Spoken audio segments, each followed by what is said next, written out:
Olá, vamos mergulhar hoje num tema super importante para a gestão pública, a aplicação de sanções, mais especificamente a multa. A gente vai entender como essa ferramenta funciona na prática, com base na nova Lei de Licitações, a Lei 14.133. Bom, vamos começar com uma pergunta que todo mundo já se fez em algum momento. A gente vê nos noticiários obras paradas, serviços que simplesmente não são entregues. Mas o que acontece de verdade quando isso rola?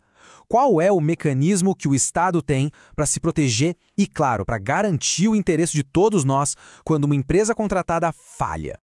E o impacto, ele é bem real, bem concreto. Essa manchete aqui, por exemplo, ilustra isso perfeitamente. Pensem num contrato de terceirização que não é cumprido. O resultado pode ser terrível. Centenas de pessoas ficam sem salário, serviços que são essenciais acabam paralisados. No fim das contas, quem sempre sai perdendo é a sociedade. É justamente para evitar esse tipo de situação que a lei traz o que a gente pode chamar de um arsenal de sanções. É como se fosse uma caixa de ferramentas mesmo, que fica à disposição do gestor público para lhe garantir que cada contrato cumpra o seu objetivo, que é sempre servir a população. E essa caixa de ferramentas é organizada, digamos, por ordem de gravidade. A gente começa com uma advertência, que é mais leve, depois vem a multa, que é o nosso foco aqui. Aí a coisa fica mais séria, com o impedimento de licitar e contratar, e no topo da escala, a declaração de inidoneidade, que é pesadíssima, pode até proibir a empresa de contratar com qualquer órgão público no país. Certo. Então o que é a multa, afinal? É bem direto. É uma punição em dinheiro. E geralmente a gente pode pensar em dois tipos principais. Tem a multa moratória, que é aquela aplicada por atraso na entrega, sabe? E tem a multa compensatória, que serve para compensar a administração por um descumprimento maior, seja total ou parcial do contrato. Por exemplo, entregar um produto de qualidade bem inferior ao combinado. Em ambos os casos, é uma consequência direta da falha. Agora sim, chegamos ao coração da nossa conversa. Aplicar uma multa não é algo que o gestor tira da cabeça. Muito pelo contrário. A lei é super clara.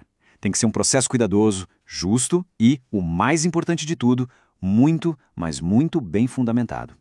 E essa é a grande dúvida que fica no ar, né? Como é que se define o valor? Será que tem o risco de um gestor aplicar uma multa de forma, arbitrária, sem critério? A resposta que a lei e os órgãos de controle, como o TCU, nos dão é um sonoro não. E a gente vai ver exatamente por quê. O interessante aqui é que isso funciona como um roteiro para o gestor. Ele não pode simplesmente inventar um número. Ele precisa analisar ponto a ponto.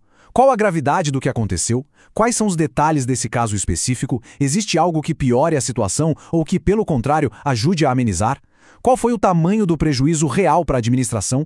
E olha que detalhe importante, até mesmo se a empresa tem um bom programa de integridade, o famoso compliance, isso entra na conta. E por trás de toda essa análise, existem dois princípios que são a espinha dorsal de tudo: razoabilidade e proporcionalidade. A punição tem que ser proporcional à falha.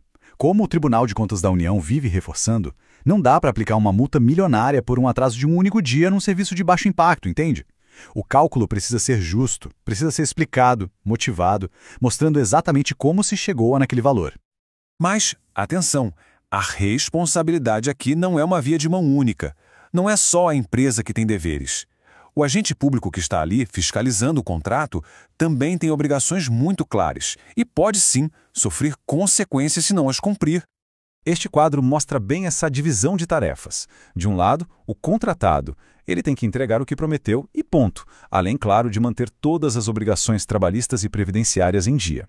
Do outro lado, o gestor público. O dever dele é acompanhar tudo de perto, registrar cada vírgula num processo formal e, se ele identificar uma falha, ele tem que agir. A omissão do gestor é um problema seríssimo. E essa falta de ação do agente público pode trazer consequências pesadas para ele. Se um gestor for negligente na fiscalização, ele pode ser responsabilizado em 3 níveis diferentes.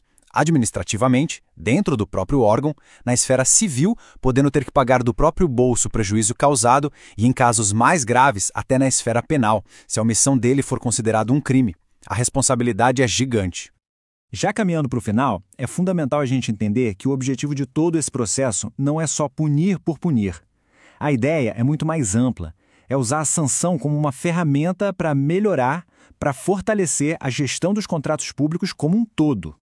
Então, o ponto central é este aqui. O ato de sancionar é, na sua essência, um ato de gestão.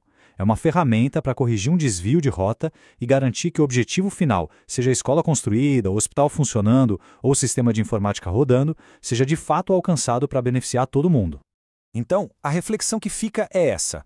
Como é que a administração pública pode usar o que aprendeu com cada sanção aplicada para criar um ciclo de melhoria? Como transformar a punição de hoje em um contrato público mais eficiente e bem executado amanhã? Essa, no fundo, é a verdadeira missão da lei.